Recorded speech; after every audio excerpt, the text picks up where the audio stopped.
Hugo, dans le monde des essuie-glaces, ben, ça a évolué un peu, si bien qu'aujourd'hui, un essuie-glace d'hiver, comme on avait dans le passé, là, enveloppé d'un enduit caoutchouté, ça n'existe plus, ça. Non, maintenant, les essuie-glaces, la plupart, c'est des 4 saisons. OK. Donc, on les change une fois par année. Bon. Par contre, ce qui est important, c'est pas de prendre l'essuie-glace le moins cher du marché parce que c'est une question de sécurité.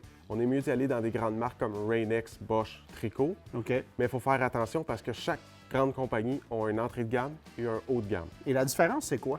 C'est qu'on a des lames en caoutchouc ou en silicone qui résistent beaucoup plus au froid et est plus flexible.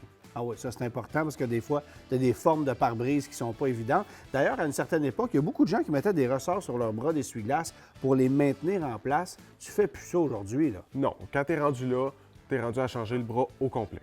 Puis il y a un risque de bris de moteur d'essuie-glace aussi, là. On fait tout forcer plus, c'est pas l'idéal. Et une des solutions, c'est de prendre un essuie-glace comme celui-là dans lequel il y a un enduit.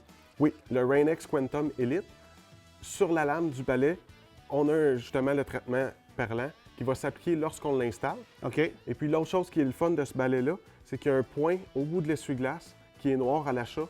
Puis avec le temps, il devient jaune, OK. ce qui nous indique qu'on doit le remplacer. Mais ça dure à peu près 1 an de toute façon. C'est ça. Et si on veut aller plus loin, bien là, il y a des traitements perlants pour le pare-brise tout simplement. Oui, traitement perlant dans Aquapel ou plusieurs autres marques qu'on applique et qui durent à peu près 6 mois. OK? L'autre chose à ne pas oublier dans les essuie-glaces, c'est l'essuie-glace arrière.